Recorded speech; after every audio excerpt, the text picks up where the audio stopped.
Hi, so yesterday I was walking home through Wimbledon Common and I saw that this museum, the Windmill Museum, was open, so I thought I'd go in because I've been living in this area for a long time and, it's never open. So I went in and had a quick look around, filmed a few clips, and this is what I filmed. And, there's two main floors. There's a floor above which is connected by a ladder which is probably about 10 foot tall, and you weren't allowed to go up that. I think that's because it's too dangerous for children to go up there, plus elderly people, and so you weren't allowed to go to the top of the windmill, which is unfortunate, but it's nice to go inside finally after all these years.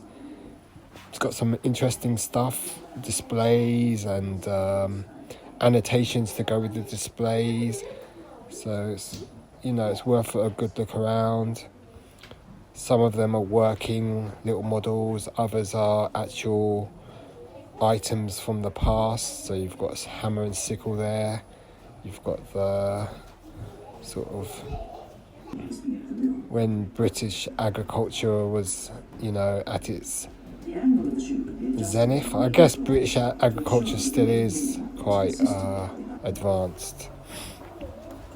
Got this little model here, a water mill. So it's nice to see these little models. You've got little models of windmills with their blades spinning. All very nice to look at. Different types of windmills, evolution of the windmill. You've got examples of how in other countries they used to grind grain as well, which is mainly using a pestle and mortar, which we still use today. I mean, definitely for making pesto and other foods. That's a nice little one. Inside of that is actually spinning, rotating. So yeah, very cool. I mean, they got these models of wind turbines. So it's a nice way to spend an afternoon. It only takes about an hour to go around, but there's plenty of people working there. I think they're volunteers that will give you talks about all the different things on display if you just ask them. There's different types of sail construction. That's what they're called, not blades, they're called sails. This must be how they carried the grain up and down. So it's nice to see this slice of history.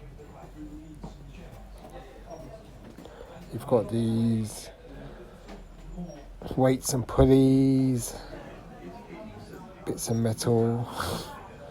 I don't know where any of this is really. So if you want to come here, the lady that was at the front, she said it's opened on Saturdays in the afternoon, Sundays, and on bank holidays. And I think it's a bicentennial as well, so that's probably why it's been opened of late. You've got this, what does that say? This is quite interesting. Actually working millstone. You've got a stone there. I've had to speed up this footage a little bit, so just to fit everything in 10 minutes because I'm using TikTok rather than editing on the computer. But you get the idea of what's on display. So you've got stuff from around the world. You've got these cogs. Very nice. I've got a really runny nose. It's just non-stop. Here's some coins from the past, some writing. When they use swap the S's for the F's.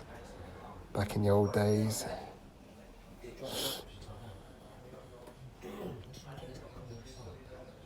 Lots of interesting things to look around and see.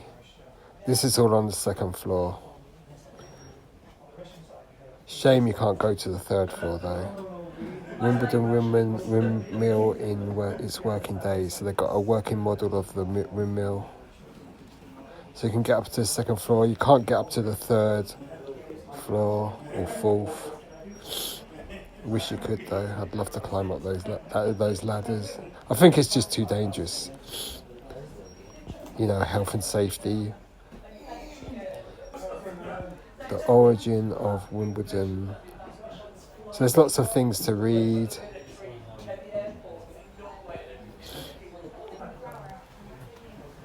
I mean, this is a landmark in Wimbledon Common. It's right by the car park, the main car park. So when you go into the Wimbledon Common to park your car, you can. This is right next to it. Old cogs. Another windmill there.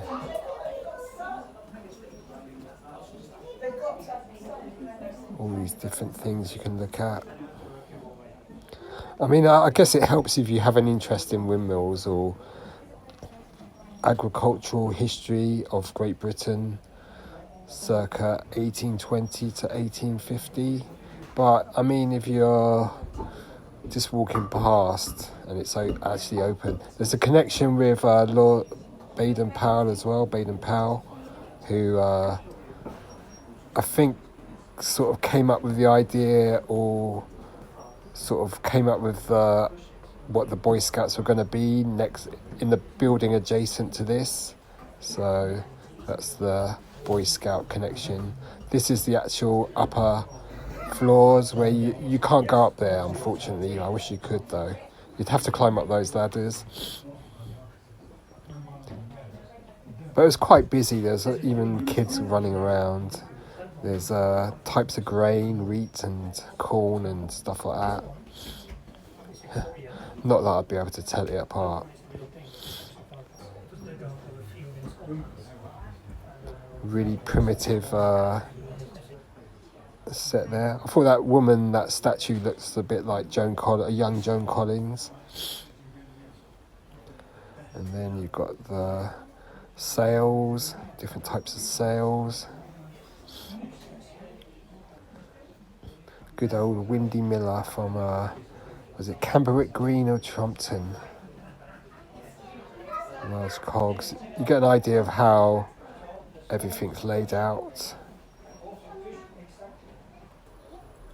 The birthplace. So yeah, there's all the windmill models spinning. Very nice.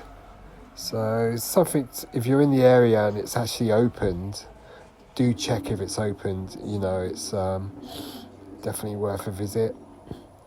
A map, I guess, is showing different types of windmills.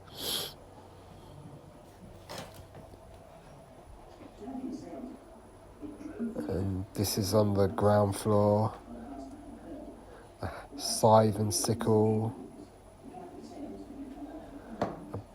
Bunch of wheat, the tools of the trade, planes.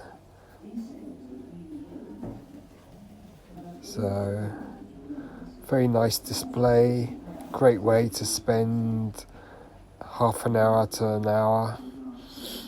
I mean, if you get chatting to the people that work there, I'm sure your time could be taken up for a lot longer.